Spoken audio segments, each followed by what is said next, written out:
인격 곤경과 인격 조직, 다른 사람들의 직업과 창조적인 노력을 파괴하는 데서 오는 만족. 프로이드는 정신분석의 치료적 노력에 대해 부정적으로 반응하는 몇몇 환자들에 대해 주목했다. 그들은 초기 환상과 외상에 대한 이해를 얻고 그것들을 어느 정도 해소하기보다는 그것들을 반복, 더 나아지지 않았다. 그것들을 반복하고 더 나아지지 않았다는 얘기죠. 치료가 되질 않았다는 얘기죠. 프로이드는 이런 부정적인 치료 반응을 상당 부분 죽음 본능의 탓으로 돌렸다. 사실상 그런 반응은 죽음 본능이 존재한다는 가정에 대한 증거의 일부로 사용되었다. 우리는 또한 시기심 안에 이러한 망쳐버리려는 충동이 작용한다는 사실을 살펴보았고, 정신증적 환자들에게서 죽음 본능이 자기를 향한 파괴성으로 작용한다는 것도 살펴보았다. 사람들은 대부분 그런 자기 패배적인 충동을 성공적으로 극복해낸다. 그러나 어떤 환자들은 그런 싸움에서 적절히 승리하지 못한다. 그들 인격의 중심에는 모든 것을 적대적으로 생각하는 부정적 사고가 자리 잡는다. 그들의 세계에는 정신증 환자에게서 볼 수 있는 것처럼 그렇게 완전하게 파괴된 것은 아니기 때문에 그들은 다른 사람들과 보다 현실적인 방법으로 관계를 맺기도 한다. 위틀든 당근에서 환자는 정신증 환자가 아니었다. 그는 정신증 환자와는 달리 분석가를 인격적인 존재로 인식하고 있었다. 정신증 환자처럼 고통스러운 정서적 삶을 회피하기 위해 자신의 마음을 파괴하는 대신에 그는 정서적 접촉을 억누르기 위해 대상의 마음의 측면들을 조정하려고 시도하고 있었다. 현대 클라인학파의 관심은 정신증 환자의 분석으로부터 이런 접근할 수 없는 인격에 대한 연구로 옮겨왔다. 이런 환자들은 삶은 특히 정서적 삶을 억누르기 위해 대상 사용을 중심으로 경험체계로서 드러났다. 이런 종류의 인격은 현재 병리적 인격 조직이라고 불린다.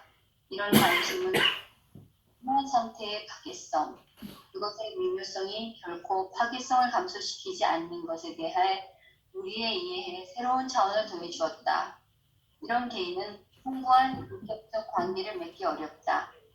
그런 환자의 정신분석 과정은 정서적 무력감에 의해 압도되기 쉽다. 여기서 얘기하고 있는 건 패털라지컬 오거니제이션이라고 하는 개념을 가지고 있죠. 병리적인 인격 조직이라는 특정한 환자들 층을 여기 클라인 이론가들이 이런 유형의 환자들을 치료하려고 하는데 애를 쓰고 있다는 얘기예요. 그러니까 완전하게 정신병적인 측면에 있는 이런 환자를 과거에 많이 봤는데 그 환자하고 또 다른 종류의 일반 신경증 환자나 정신증 환자하고 미묘하게 다른 어떤 하나의 그룹이 있다고 하는데 이 그룹을 병리적인 인격 조직이라고 하고 이 병리적인 인격 조직에 있는 분들은 자기의 정서적인 삶을 억압하기 위해서 대상 사용을 중심으로 방어 체계를 조직했다. 대상 사용, 자기가 만나는 대상을 대상의 마음의 측면들 교묘하게 조정을 해서 자기 삶이 불편하지 않도록 하는 이런 패턴을 가지고 있는 사람들이라는 얘기죠. 그래서 정신병 환자는 어때요? 자기의 마음을 파괴하잖아요. 그래서 분열증 환자 같으면 보통 이 공격성이 자기의 이거의 펑션을 파괴해버리기 때문에 이게 인격의 분열이 일어난다. 이제 이런 얘기를 하고 있는데 그 자기 마음을 파괴하는 것은 아니에요. 이분들은 충분하게 합리적인 사고를 하고 대상과 관계를 맺을 수 있는데 이분들은 정서적인 접촉을 피하기 위해서 대상의 마음을 묘하게 조정한다. 그래서 그래서 자기가 정서적인 반응을 정서적인 성숙을 스스로 차단하고 있는 거죠.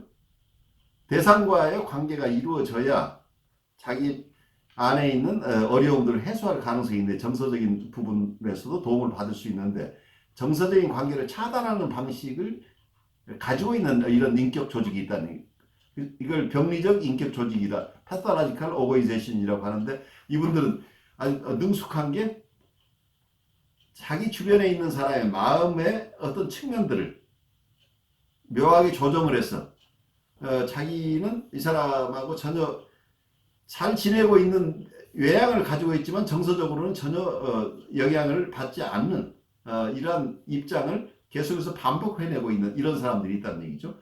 그래서 이분들의 이런 병리적인 현상을 어떻게 이해할 것인가 하는 게 이번 논문의 주제예요. 계속해서 가보죠. 이러한 인격들은 다양한 특징을 드러낸다. 분석가를 삶의 고통으로부터 보호하기 위한 조직된 체계 안에 편입시키는데 그때 분석은 막다른 공목에 도달한다. 파괴적 충동, 즉 죽음 본능을 중심으로 방어구로 조직되어 있다. 그런 개인의 내면 세계는 반생명적 조, 즉 내적 마피아에 의해 지배받고 있다. 그리고 그런 태도들은 죽음이 삶보다 우월하다는 믿음을 갖고 있으며 진실과 정직, 그리고 생명은 죽음에 의해 굴복당한다는 내적 선전을 따른다. 치료적 곤경. 본인의 인격 안에서 공격적인 부분이 지배적일 경우 심각한 문제가 발생한다. 그것은 환자를 계속해서 사로잡는다. 그리고 전형적으로 그것은 분석가의 역할을 제한한다. 계속되는 분석에도 불구하고 그것은 환자의 자기 이해에 도움이 되기보다는 진정한 통찰을 가로막는 역할을 한다. 따라서 분석은 막다른 골목에 도달하게 된다. 여기서 분석에 참여하는 것에 대한 일종의 반감과 왜곡된 생각이 발생하는데 그것은 계속적으로 통찰을 방해하는 데 사용된다. 그런 왜곡된 생각은 환자가 분석가의 목적과는 전혀 다른 자신의 목적을 위해 대상을 사용해야 할 필요성을 인정할 때 일어날 수 있다. 환자는 정서적 삶을 억누르기 바라지만 분석가는 그것을 알기를 바란다. 분석가가 환자의 내적 상태를 현 상태 그대로 유지하는 일에 끊임없이 동조할 경우 그는 환자의 내면 세계에 의미 있는 방식으로 들어가기 힘들다. 레티 조셉이 설명한 다음 사례에서 환자는 치료적 난간에 봉착한 것에 대해 이미 얼마의 절망감을 발달시켰음을 보여준다. 그는 어떤 것 안에 또는 자신의 끔찍스러운 마음의 상태 안에 갇혀 있다고 느꼈다. 여기서 우리가 잠깐만 나누고 가보죠.